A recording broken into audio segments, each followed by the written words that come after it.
Who gon' take it there? Who gon' take it there? Who gon' take it there? Who gon' take it there? Electricity, electricity, electricity, electricity. You know what's in the air. You know what's in the air. You know what's in the air. You know what's in the air. It's possibility. It's possibility. It's possibility. It's possibility. All right, so the unrest is intensifying in Minnesota and Minneapolis. Another person was shot by an ICE agent in sort of a dispute that appears to have happened at a traffic stop. This was a Venezuelan man who was shot in the leg. He is hospitalized, not with life-threatening injuries. And apparently the official story of this was that the agents were attacked with like shovels or brooms or something during the stop, which led to the man being shot. And then that person went and ran into a house and refused to come out until he eventually did and was taken to the hospital. So I believe he was taken to the hospital by ICE, and so that means that he may be taken into custody after that.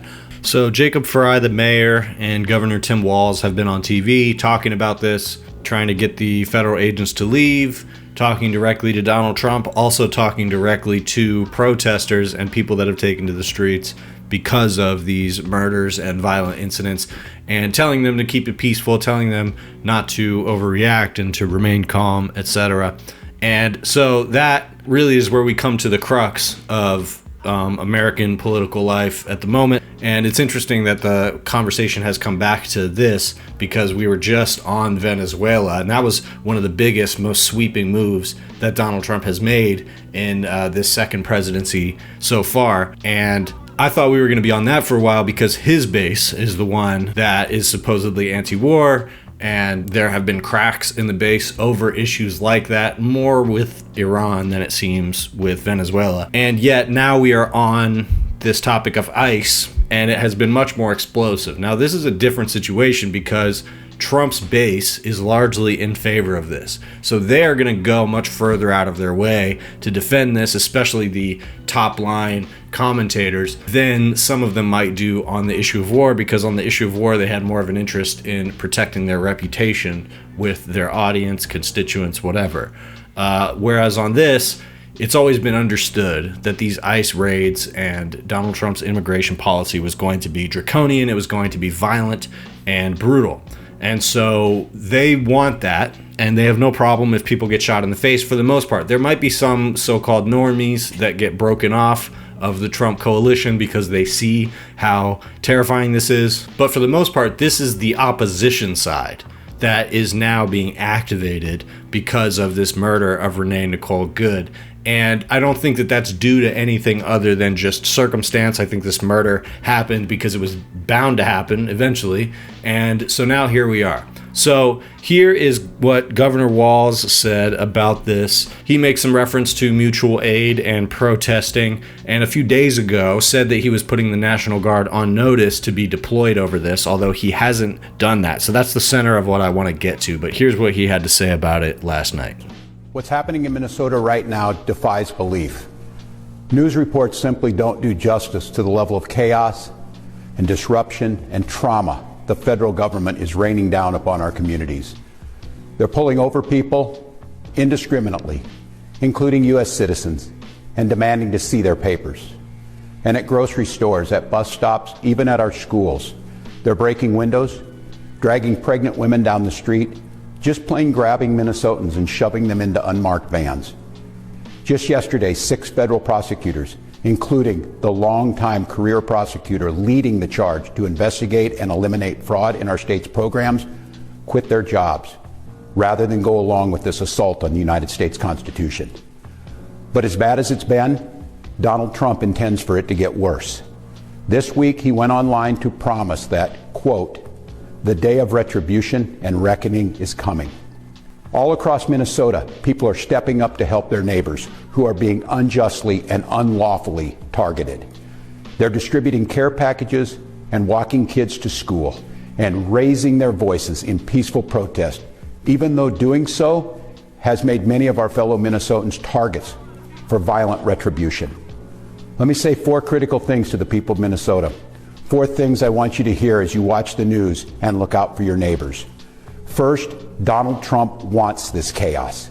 He wants confusion. And yes, he wants more violence on our streets. We cannot give him what he wants. We must protest loudly, urgently, but also peacefully. Indeed, as hard as we will fight in the courts and at the ballot box, we cannot and will not let violence prevail. Second, you are not powerless, you are not helpless, and you are certainly not alone. All across Minnesota, people are learning about opportunities, not just to resist, but to help people who are in danger. Thousands upon thousands of our fellow Minnesotans are going to be relying on mutual aid in the days and weeks to come, and they need our support. Tonight, I want to share another way you can help. Witness. Help us establish a record of exactly what's happening in our communities. You have an absolute right to peacefully film ICE agents as they conduct these activities. So carry your phone with you at all times. And if you see these ICE agents in your neighborhood, take out that phone and hit record. Help us create a database of the atrocities against Minnesotans, not just to establish a record for posterity, but to bank evidence for future prosecution. The third thing I want to say to you tonight is, we will not have to live like this forever. Accountability is coming at the voting booth and in court. We will reclaim our communities from Donald Trump. We will reestablish a sense of safety for our neighbors, and we will bring an end to this moment of chaos, confusion, and trauma. We will find a way to move forward, and we'll do it together. All right, before I say too much about that, I also want to play for you what Mayor Fry said about it. This was the Democratic mayor that won out over Omar Fateh in the recent mayoral election, and here he is responding to this crisis in what I view as typical Democrat fashion. Walz, I think, did a decent job of coming across empathetic, although I have criticisms of that too, which we'll get to in a second. But Fry here, I think, is kind of missing the moment because a lot of this is going over his head, it seems to me. And it seems like, you know, this typical thing of like, oh, I'm just the mayor, I can only do so much. He and the police chief here focus on browbeating the protesters into stopping and going home and focusing on their tactics rather than focusing on the tactics of ICE. So let me play that real quick. And we're in a position right now where we have residents that are asking the very limited number of police officers that we have to fight ICE agents on the street, to stand by their neighbors. We cannot be at a place right now in America where we have two governmental entities that are literally fighting one another. Why are we put in this position? We're put in this position because we have approximately 600 police officers in Minneapolis, far fewer that are able to work at any given time. And there are approximately 3,000 ICE agents in the area. 3,000. The 600 police officers that we have are charged on any given day with investigating crime, stopping homicides from taking place, preventing carjackings. That's the work of a police officer in a city. So let's be very clear. I've seen conduct from ICE that is disgusting and is intolerable. If it were your city, it would be unacceptable there too. And for anyone that is taking the bait tonight, stop. That is not helpful. Go home. We cannot counter Donald Trump's chaos with our own brand of chaos. And I have seen thousands of people throughout our city peacefully protesting. For those that have peacefully protested, I applaud you. For those that are taking the bait, you are not helping, and you are not helping the undocumented immigrants in our city. You are not helping the people that call this place home. All right, yeah, so there's the Democratic leadership of Minneapolis and Minnesota.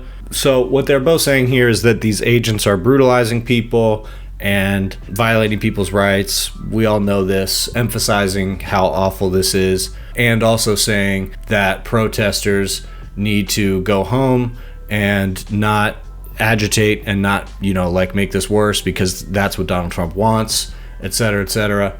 But they also both emphasize this thing about the police and how the police are completely outnumbered when it comes to ICE. So, and Mayor Fry mentioned this the other day, that even arresting the guy, Jonathan Ross, who shot Renee, if they wanted to go do that, it would be, a matter of being outgunned by the federal government, even to just get the guy arrested, let alone if they know where he is or even know how they would go about that operation. So they're emphasizing the fact that, they sent these thousands of agents into Minnesota and Minneapolis, and the police department there is not prepared to deal with that and to do combat with them. And Mayor Fry is saying that people in Minneapolis want the police department to be standing up for them. And he's essentially saying here, obviously, that that's not going to happen. There's no chance that the authorities, at least the police, are going to be siding against ICE. And even if they were ordered to do so, they almost certainly wouldn't do it. At least a significant portion of them would refuse. So that's the dynamic of the moment. But here's the thing. If you are acknowledging that this is an assault on people, immigrants, non-citizens, citizens alike, people's rights are being violated, people's life is being violated, and you're also saying that we can't protect you, the police can't protect you, and these Democratic politicians are not announcing any measures to protect anybody, but they're also saying you have to calm down, you have to go home, we have to keep the temperature down, you have to engage in nonviolent protests. They're saying this thing about raising our voices in protest. What the hell does that mean? Understand that the protest part of this, where people are marching, it's good to show up in numbers and show a force, but that is not the part that gets the attention of the nation. And to the extent that it does, it's not in a way that applies real political pressure anywhere. And like I said before about the war issue, this is different because the way to apply the political pressure surrounding this issue is not as straightforward. When it's war or the Epstein files, you can take those issues directly to the administration, the base, the politicians surrounding it, and apply that pressure. And that's exactly what Ro Khanna did by teaming up with Thomas Massie to pass legislation. That worked. But now we're talking about something that the administration and the right side of the political conversation can demonize everybody who is being swept up into this unrest and this outrage over ICE as being the left and agitators. They're all paid protesters. And that's the rhetoric that you hear when people start to show up in the streets. So unless there's a plan for how peaceful protest is actually going to be folded into this plan to, go to the courts, apply political pressure to stop this onslaught on Minnesota and Minneapolis, then people are not going to buy that as the explanation for what they should be doing. And I think a lot of people are sympathetic to the idea that protests should be peaceful and nonviolent, etc. Nobody wants to see escalating violence. But it's clear that this is a moment where the federal government is exercising its ability to oppress and do violence on average people with impunity. And so somebody has to stop that. Somebody has to create some resistance to that process. It just has to happen at a systematic scale. And going to the courts about it is the right thing to do because it actually worked in the case of LA and other cities where eventually Trump had to scale back.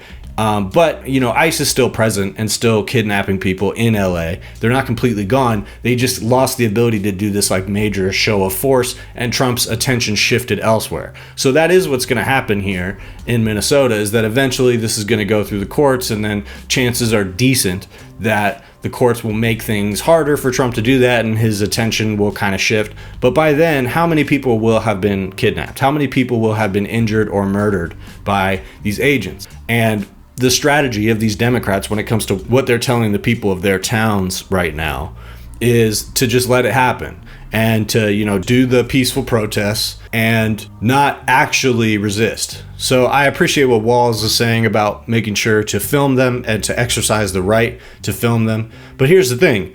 The second you do that, you're putting yourself at risk of that agent. They are attacking people for the simple act of filming them.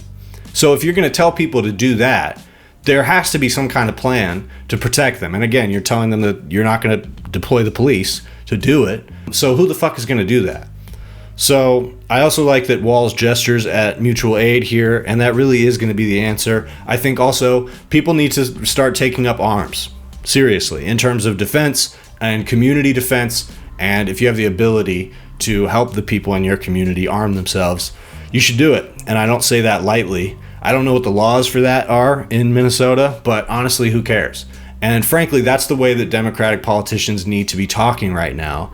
And they need to be reminding people that there are things like that that can be done in the streets that aren't just necessarily going and doing violence, but do apply real pressure and pushback on the administration, not just holding up signs that say, we don't like this, but actually saying, we are not going to take this.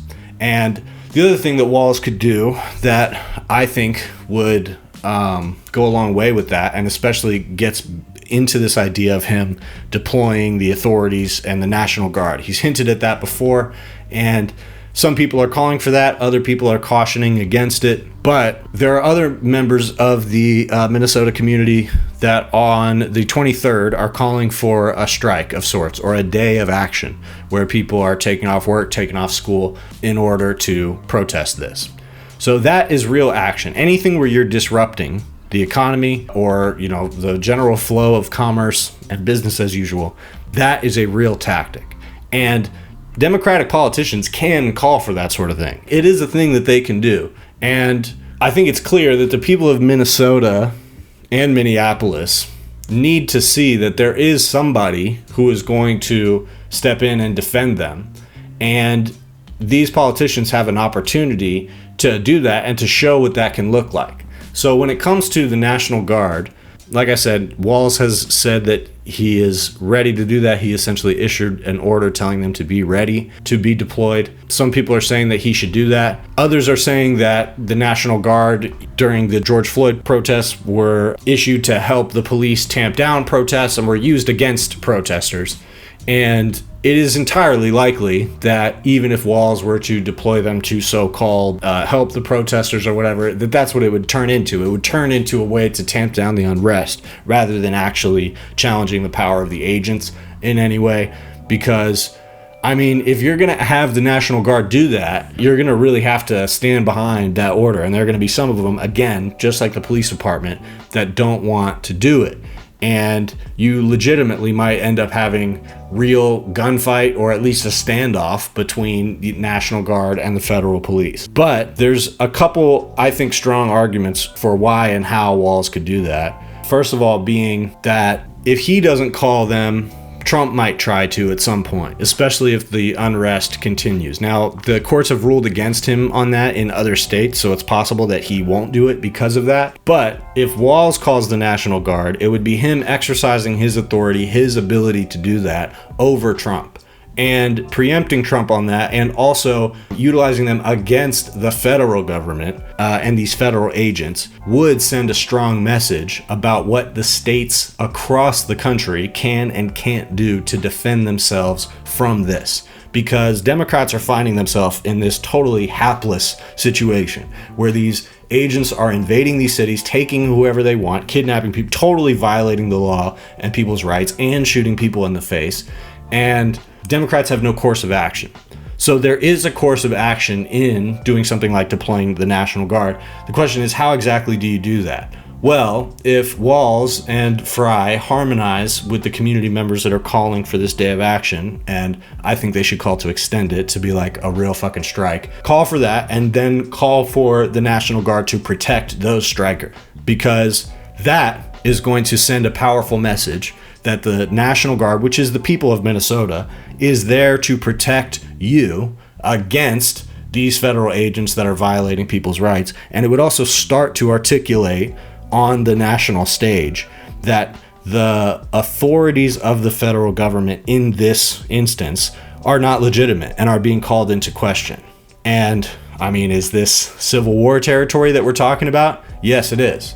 But at what point do you stop allowing yourself to be violated in favor of staving off a civil war that really has already arrived. The federal agents are already here doing this, and the people are already pushing back. So either empower the people to fight against that in any way that they can, or do what you can to use the authority structures of your state to actually defend people. Is that a hard and dangerous thing to do? Yes. Is now the moment to do it? Yes. And the way that Tim Walz goes about that in Minnesota could make a difference for how Democrats and people in cities across this country are able to handle this. Because it's time to take an attitude of, we're not going to take this, instead of, we need to wait this out. Me too close to, too much to do. The mission is too crucial. Shout it out from the rooftops until I lose vocals. Who gon' take it there? Who gon' take it there? Who gon' take it there?